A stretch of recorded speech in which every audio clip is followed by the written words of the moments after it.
Fala galera, continuando aqui nossa resolução do programa do ENA, Exame Nacional de Acesso, só que agora pegando ali a segunda fase para quem resolveu de forma presencial, que foram 30 questões objetivas. Então aqui a gente tem a primeira dela. Vamos dar uma olhada nessa daqui com calma.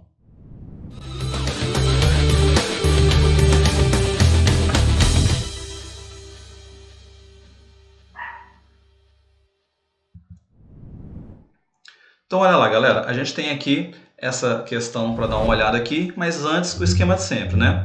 Senta o dedo nesse like, se inscreve, compartilha com 5, 10 amigos para ajudar o projeto a crescer e ativa a notificação, que a gente sabe que o YouTube não anda notificando a galera. Então vamos dar uma olhada aqui nessa que foi a primeira questão da segunda fase para quem fez o exame de forma presencial. E ele falava assim, ó, de quantas maneiras é possível posicionar duas peças, que são ali um triângulo branco e um círculo preto, sobre um tabuleiro 8x8, como o da figura. Se o triângulo branco só pode ocupar casas pretas, o círculo preto só pode ocupar casas brancas. E as duas peças não podem ocupar casas adjacentes, ou seja, não podem ocupar casas vizinhas. Então isso daqui, galera, a primeira coisa a gente tinha que ver é que o nosso tabuleiro ele tinha um formato 8x8. Né? Eu tinha aqui 1, 2, 3, 4, 5, 6, 7, 8 casas na horizontal e 1, 2, 3, 4, 5, 6, 7, 8 casas na vertical. Sendo assim, eu tenho um total de 8 vezes 8, 64 casas. E dessas 64 casas, claro que a gente vai ter uma ideia de metade metade. Então, eu vou ter 32 casas brancas para a gente analisar. E eu vou ter 32 casas pretas. Beleza? Olhando isso, vamos analisar ele aqui separado em 3 situações. As situações que podem acontecer com essas peças, que é a seguinte. Uma das situações que eu tenho, né, vou chamar aqui de primeiro caso, essa primeira situação, vai ser o quê? Eu vou olhar colocando a minha peça branca em uma das bordas, como eu marquei ali. Então, se eu coloco ela, o meu triângulo, numa casa preta da borda, o que vai acontecer com o meu círculo que é preto? Ele não pode ocupar nenhuma das duas casas próximas, das duas casas adjacentes, certo?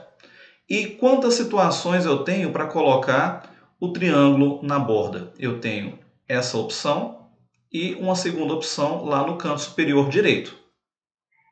Beleza? Então eu vou ter duas opções disso acontecendo.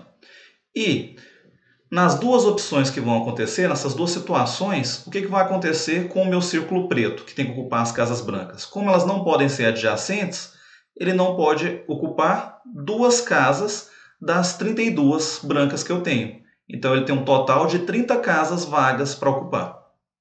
Beleza? Então, pelo princípio multiplicativo, eu vou fazer 2 vezes 30.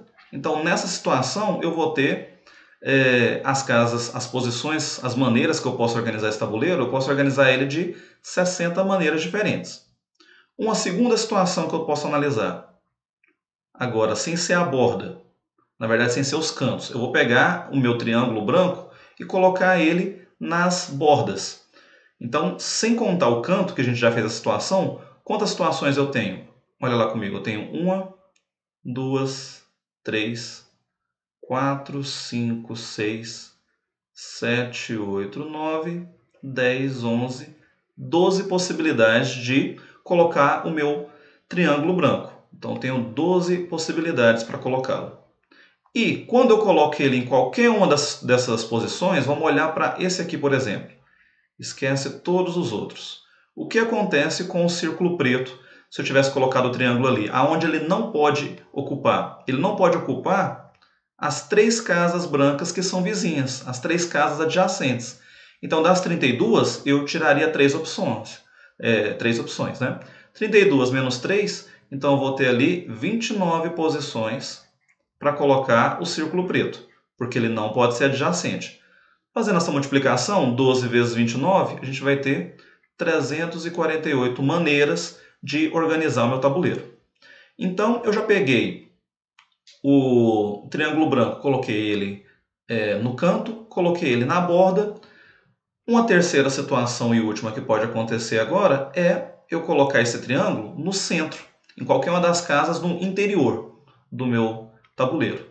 Então, quantas situações eu vou ter? Nota que em cada faixa eu vou ter 3 opções, mas vamos marcar todas aqui. Eu tenho 1, 2, 3.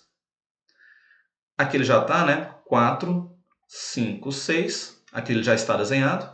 7, 8, 9, 10, 11, 12, 13, 14, 15, 16, 17, 18 opções de onde posicionar o triângulo branco.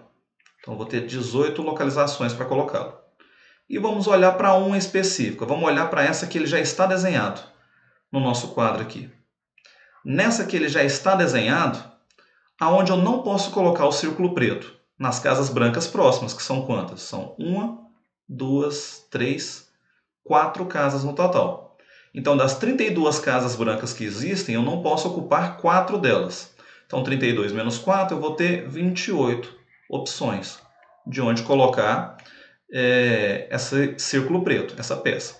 E a gente fazendo 18 vezes 28, a gente vai ter 504.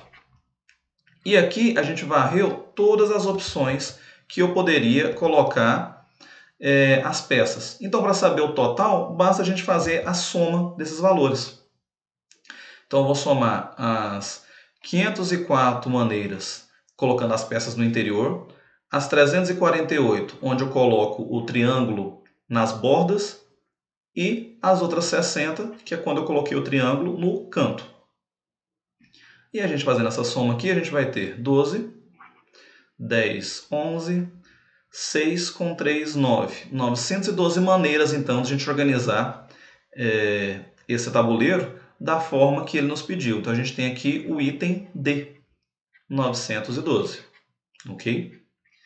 E aí, conseguia fazer essa questõezinha de probabilidade? E lembrando, eu posso fazer essa soma direto, né, usar o princípio aditivo, por quê?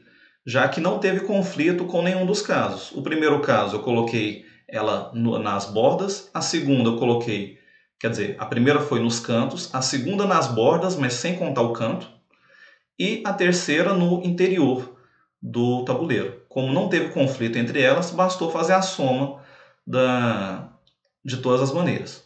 Conseguiria resolver essa daí? Comenta pra gente, deixa seu comentário aí e quer pedir uma aula ou algum exercício, manda pra gente nas nossas redes sociais, que todos os links estão aqui na descrição. Aguardo vocês na próxima. Tchau, tchau.